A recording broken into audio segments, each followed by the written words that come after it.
क्या आपने सुना है कि अभी हाल ही में एक लड़की ने पीरियड्स के दर्द के कारण अपने हाथ की नस काटकर अपनी जान दे दी। उसे पीरियड्स के दर्द से ज़्यादा सहज अपनी जान देना लगा। आज के टाइम पर ना ये लड़कियों में काफ़ी कॉमन हो गया, स्पेशली तो टीनेजर्स में। आप सबको कभी ना कभी आपकी मम्मी दादी नानी ने ये ज़रूर बताया होगा कि हमारे टाइम पर जब हमें पीरियड्स आते थे ना, तो आकर कब चले जाते थे खबर ही नहीं लगती थी। हमें तो दर्द होता ही नहीं था। तो आखिर हमारे साथ ही ऐसा क्यों होता है? तो देखो, हर लड़की में ना इस दर्द की वजह अलग अलग हो सकती है, क्योंकि हम सब की बॉडी टाइप अलग है। तो यहाँ पर मैं आपको साइंटिफिक तौर पर ये दर्द क्यों होता है ये बताऊंगी। ठीक है, तो चलिए वीडियो में आगे बढ़ते हैं। तो देखो, पीरियड्स का जो पेन होता है ना, वो साइंटिफिक तौर पर दो तरह का होता है। फर्स्ट तो होता है प्राइमरी डिस्मेनोरिया और सेकेंड होता है सेकेंडरी डिस्मेनोरिया। तो आखिर क्या होता है ये, चलिए मैं आपको बताती हूँ। तो पहले जान लेते हैं हम प्राइमरी डिस्मेनोरिया के बारे में। तो इसमें दर्द जो होता है ना, पीरियड्स की वजह से ही होता है। और ये ऐसी गर्ल्स को होता है जिनके कि पीरियड्स अभी अभी शुरू हुए हैं, जैसे कि टीनेजर्स में।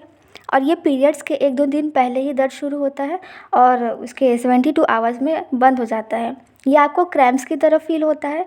ये पेन कमर में होता है। इसमें आपको पेन के साथ साथ उल्टी, मतली या लूज मोशन भी हो सकता है।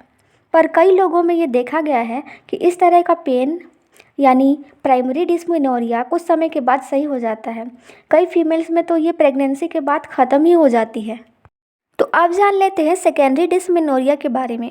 तो जो ये सेकेंडरी डिस्मेनोरिया है ना, ये किसी भी एज ग्रुप की फ़ीमेल को हो सकता है। स्पेशली तो ये 25 से 40 साल की फ़ीमेल में ज़्यादातर देखा जाता है। इसमें आपको क्रैम्प्स फील होते हैं। कई बार आपने नोटिस किया हो कि पीरियड्स में पेन तो होता ही रहता है, बट कुछ टाइम से आपका पेन जो है वो बढ़ते ही जा रहा है। कई बार तो इसमें पीरियड शुरू होने के पहले ही पेन शुरू हो जाता है और ख़त्म होने के बाद भी पेन होते रहता है। तो अब आप सोच रहे होंगे कि सेकेंडरी डिस्मेनोरिया में आखिर इतना पेन होता ही क्यों है। तो इसके रीज़न्स ये हो सकते हैं कि यूट्रस में सूजन होना, एंडोमेट्रियोसिस होना, यूट्रस में गांठ होना। ज़्यादातर ये देखा गया है कि जो लड़कियां ज़्यादातर मेंटली वीक होती हैं, मेंटली वीक से मेरा मतलब ये है कि जो लड़कियां ज़्यादा स्ट्रेस, टेंशन, एंजाइटी लेती हैं, उनमें पीरियड्स के टाइम पर पेन होने के चांसेस ज़्यादा रहते हैं। ऐसी लड़कियों में पेन ज़्यादा होता है। तो आप जान लेते हैं कि इसके ट्रीटमेंट कौन कौन से हैं।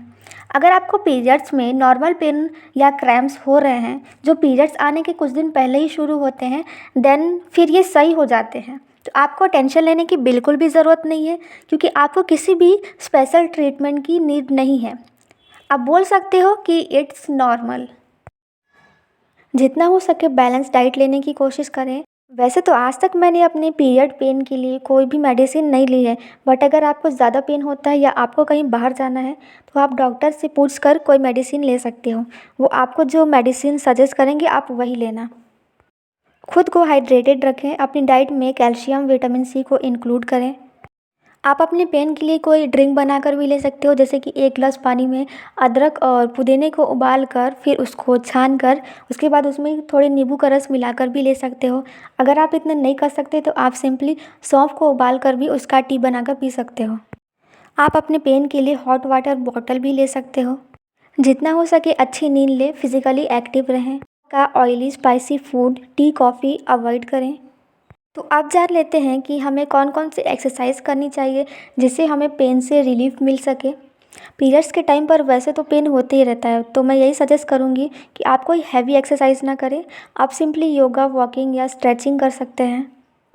कोशिश करें कि पीरियड्स के टाइम पर पर्सनल हाइजीन का ध्यान ज़रूर रखें। वजाइना को क्लीन रखें। कपड़ा यूज़ ना करें। आप कोई अच्छा सा पैड ले सकते हो जिसे आपको हर 4 से 5 घंटे में चेंज करते रहना है। अगर आप कंफर्टेबल हैं तो आप मेंस्ट्रुअल कप या टेम्पॉन भी यूज़ कर सकते हैं। तो ये थे मेरे कुछ टिप्स जिससे आप अपने पीरियड्स पेन को ठीक कर सकते हो। तो लास्ट में मैं यही कहूँगी कि अगर आप हेल्दी लाइफस्टाइल फॉलो करो ना और स्ट्रेस ना लो, तो आप पेनलेस पीरियड भी अचीव कर सकते हो। अगर आपको वीडियो अच्छी लगी हो तो कमेंट करके बताना, मैं इसका पार्ट 2 भी लेकर आऊँगी। अगर नहीं बताओगे तो कौन सा मैं नहीं लेकर आऊँगी, मैं ज़रूर लेके आऊँगी। तो आज के लिए इतना ही। अब मैं मिलती हूँ नेक्स्ट वीडियो में, तब तक के लिए बाय बाय। अपना ध्यान रखें और हमेशा पॉजिटिव रहें।